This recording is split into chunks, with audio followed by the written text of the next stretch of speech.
Ayan sa mga may mga dog lover guys. Ganito ginagawa nila sa aso nila.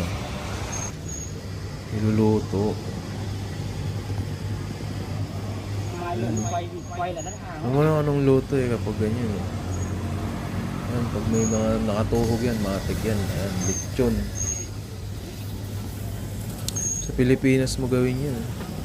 Matik, kulong ka. Animal yan Cruelty. Ang aso nito.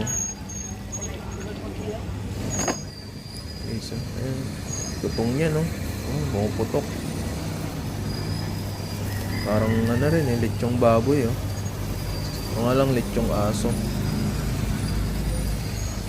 Legal kasi sa bansa nila yung pagkain ng aso. Diba? Pangil pa.